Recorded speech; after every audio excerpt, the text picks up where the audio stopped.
Breaking news తెలంగాణలో మరో పథకానికి అధికారులు ఫోకస్ చేస్తున్నారు. ప్రభుత్వం త్వరలోనే ఈ పథకాన్ని ప్రజల్లోకి అమలు చేసే విధంగా ప్లాన్ చేస్తోంది.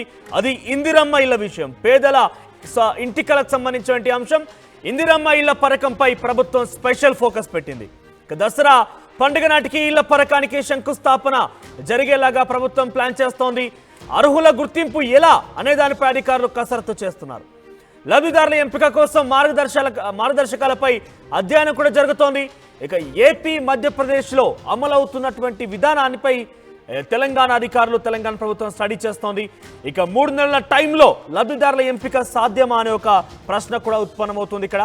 ఇక ఏటా 4.5 లక్షల ఇళ్లు మంజూరు కాబోతున్నట్టుగా ఇప్పటికీ రాష్ట్ర ప్రభుత్వం ప్రకటించేసింది. ఏటా 4.5 లక్షల అంటే 4.5 లక్షల ఇళ్లతో పాటుగా ప్రతి నియోజకవర్గానికి ఏటా 3,500 ఇండ్లకు సంబంధించి నిర్మాణం చేపట్టే విధంగా ఇప్పటికే రాష్ట్ర ప్రభుత్వం ఒక ప్రత్యేకమైనటువంటి ప్రణాళిక రూపొందించుకొని ఉంది. కానీ దాంట్లో అర్హులను గుర్తించడం ఎలా అనే విషయమే కొంత అధ్యయనం చేస్తోంది, దాని మీద స్టడీ చేస్తోంది. ఇక ఇందిరమ్మ ఇళ్ల కోసం ఇప్పటివరకు 82,82,000 దరఖాస్తులు వచ్చాయి. ఇటీవల కాలంలోనే సంబంధించి ప్రజావాణి పేరిట ప్రజాపాలనలో ఒక ప్రత్యేకమైనటువంటి ఫారాన్ని నింపి ప్రభుత్వ అధికారులే నేరుగా మన గ్రామ పంచాయతీ కార్యాలయాలు కావచ్చు, మున్సిపాలిటీ వార్డులో కావచ్చు, వాళ్ళే వచ్చి సమస్యల వినతి పత్రాన్ని కూడా తీసుకున్నారు. సో ఈ నేపథ్యంలో ఇల్లు లేని వారి సంఖ్య రాష్ట్ర వ్యాప్తంగా 82,80,000 మంది ఇల్లు కోసం దరఖాస్తు చేసుకున్నారు. మరి వీరందరికీ ఏ రకంగా అర్హత కల్పిస్తారు, ఎటువంటి అర్హత ఒక కండిషన్స్ పెట్టబోతోంది ప్రభుత్వం అనేది మాత్రం కొంత చూడాల్సిన అవసరం అయితే ఉంది. ఇక ఇళ్ల నిర్మాణ ప్రగతి ఆధారంగా నిధుల విడుదల ఉండబోతుందట. ఇక ముందస్తుగా లబ్ధిదారుల డబ్బు చెల్లింపుపై పరిశీలిస్తోంది రాష్ట్ర ప్రభుత్వం. ఇక ప్రతి నియోజకవర్గానికి 3,500 ఇళ్ళు అంటే 3,500 ఇండ్లు ప్రతి నియోజకవర్గానికి ఏటా వాళ్ళు ప్రకటించబోతున్నారు.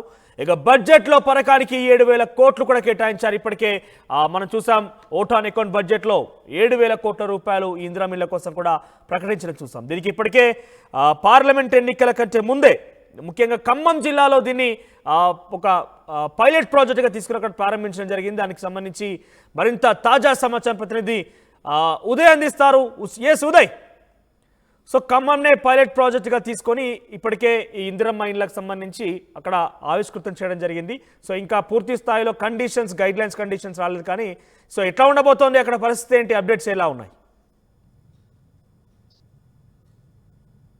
కాంగ్రెస్ 6 గ్యారెంటీల అమల్లో అత్యంత ముఖ్యమైనటువంటి హామీ ఇళ్ల నిర్మాణ పథకం ఇందిరమ్మ ఇళ్ల పేరిట ప్రభుత్వం రాష్ట్ర వ్యాప్తంగా ఉన్నటువంటి నిరుపేదలకు ఖచ్చితంగా పక్కా ఇల్లు నిర్మించి ఇస్తామని చెప్పి గతంలోనే ఒక ప్రామిస్ అయితే చేసింది. సో ఆ ప్రామిస్ ను నిలుపుకోవడం కోసం ప్రస్తుతం దానికి సంబంధించినటువంటి మార్గదర్శకాల రూపకల్పన కోసం ప్రభుత్వం తీవ్రమైనటువంటి కసరత్తు చేస్తుందని చెప్పుకోవాలి. అందులో భాగంగా ఇందిరమ్మ ఇళ్ల పథకానికి సంబంధించినటువంటి విధి విధానాలు, మార్గదర్శకాల రూపకల్పన కోసం ప్రభుత్వం అంతా కూడా కసరత్తు చేస్తుంది. ప్రభుత్వ యంత్రాంగం ప్రధానంగా గృహ నిర్మాణ శాఖ మంత్రి పొంగులేటి శ్రీనివాస్ రెడ్డి సారథ్యంలో పూర్తి స్థాయిలో సంబంధిత శాఖ అధికారులు, ఉన్నతాధికారులు అంతా కూడా ఇప్పటికే పలుమార్లు భేటీ అయ్యారు. ఏ విధంగా ఇళ్ల నిర్మాణానికి సంబంధించినటువంటి లబ్ధిదారుల ఎంపిక ప్రక్రియ ఏ విధంగా ఉండాలని చాలా ప్రెస్టీజియస్ ఇష్యూగా రాష్ట్ర ప్రభుత్వం కూడా భావిస్తుంది. ఇప్పటికే సంబంధించిన శాఖ సెక్రటరీలు కూడా అర్హుల ఎంపిక ప్రక్రియ ఏ విధంగా ఉండాలన్న ఆలోచనలు ఇప్పటికే సమీక్షలు నిర్వహిస్తున్నారు. అందులో భాగంగా ఆంధ్రప్రదేశ్, మధ్యప్రదేశ్ లో ఈ హౌసింగ్ స్కీమ్ ని కూడా ఇప్పటికే పరిశీలిస్తున్నారు. ఆయా రాష్ట్రాల్లో గత ప్రభుత్వాలు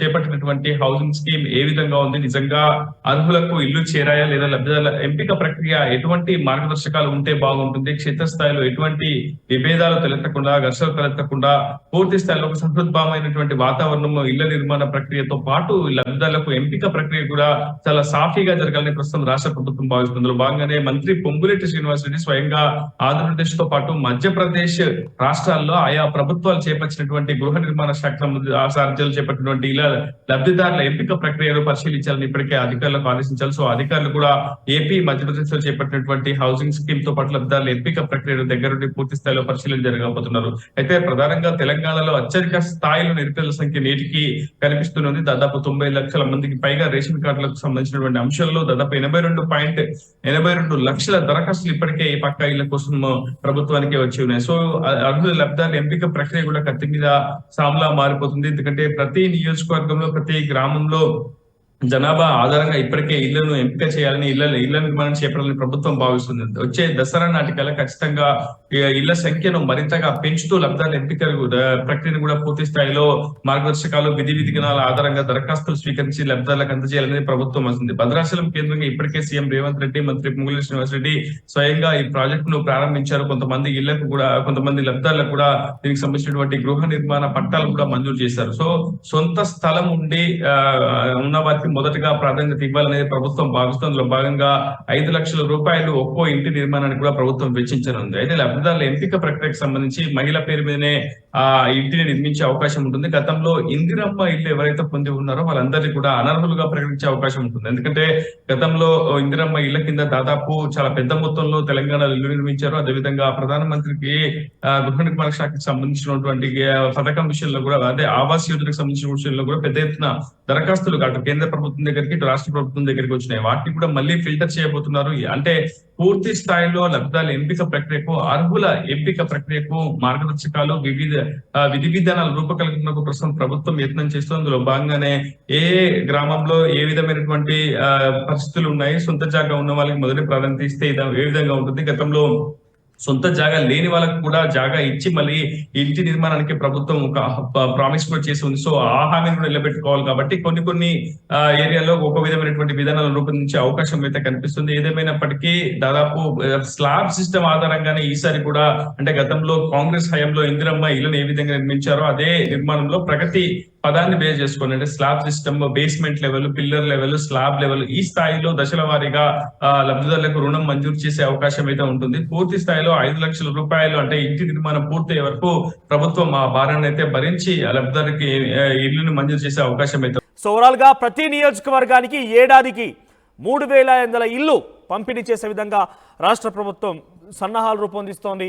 సో ఓవరాల్ గా ఇటీవల వాళ్ళు సమస్యల కోసం ప్రజావాణి కార్యక్రమం ఏదైతే బృహత్తరంగా రాష్ట్ర వ్యాప్తంగా చేపట్టారో ఆ కార్యక్రమంలో ప్రజాపాలన దరఖాస్తు ఫారం మీద సుమారుగా వారు ఇందిరమ్మ ఇండ్ల కోసం దరఖాస్తు చేసుకున్న వారు 82 లక్షల మంది ఉన్నారు రాష్ట్ర వ్యాప్తంగా. సుమారుగా 82 లక్షల గృహాలు ఇంకా ప్రభుత్వం అంటే అందరూ నిరాశ్రయులుగా లేకుంటే ఇల్లు కావాలని కోరుకున్న వారుగా ఉన్నారు. సో వారందరి యొక్క లక్ష్యాన్ని, వారి ఆశయాన్ని ఏ రకంగా ప్రభుత్వం ముందుకు తీసుకెళ్తోంది, వారందరికీ గృహకల్పన ఏ రకంగా చేస్తుందో చూడాల్సిన అవసరం అయితే ఉంది. మరోవైపు ఇక ఏడాదికి 3,500 ఇల్లు ఒక్కో నియోజకవర్గం చొప్పున రాష్ట్ర వ్యాప్తంగా 4.5 లక్షల ఇళ్లను కూడా రాష్ట్ర ప్రభుత్వం బృహత్తరంగా వారిచ్చిన హామీ మేరకు ప్రజలకి, పేద ప్రజలకు అందించబోతోంది. సో ముఖ్యంగా గతంలో ఏ రకంగా అయితే ఇందిరమ్మ ఇల్లు కాంగ్రెస్ పార్టీ ప్రభుత్వం ఆ పథకాన్ని తీసుకొచ్చినప్పుడు దశల వారీగా, అంటే పిల్లర్ బేస్మెంట్ పూర్తయిన తర్వాత కొంత అమౌంట్, ఆ తర్వాత పిల్లర్లు, తర్వాత గోడలు, ఇవన్నీ అంటే ఒక డిజైన్ రూపకల్పన చేసి ఒక్కో స్టెప్ ఆధారంగా 5 లక్షల రూపాయలు ఒకేసారిగా ఇవ్వకుండా వాళ్ళ నిర్మాణం ప్రగతిని బట్టి, వాళ్ళ నిర్మాణం యొక్క స్టెప్ బై స్టెప్ ప్రాసెస్ బట్టి కొంతగా లబ్ధిదారులకు చేకూర్చే అవకాశం కనబడుతోంది. సో ముందస్తుగా కేవలం జాగా ఉన్న వారికి మాత్రమే ఈ యొక్క పథకాన్ని వర్తించేలాగా రాష్ట్ర ప్రభుత్వం ప్రణాళికలు రూపొందిస్తోంది. సో చూద్దాం మరి ఏం జరగబోతోంది. ఎందుకంటే కాంగ్రెస్ పార్టీ ప్రభుత్వం మీద డెఫినెట్గా తెలంగాణ రాష్ట్ర ప్రజలు 6 గ్యారెంటీల మీద చాలా ఎదురైతేనే ఆశలు పెట్టుకున్నారు. వారి యొక్క ఆశల్ని ఏ రకంగా ముందు తీసుకెళ్తుందో చూడాల్సిన అవసరం అయితే ఉంది.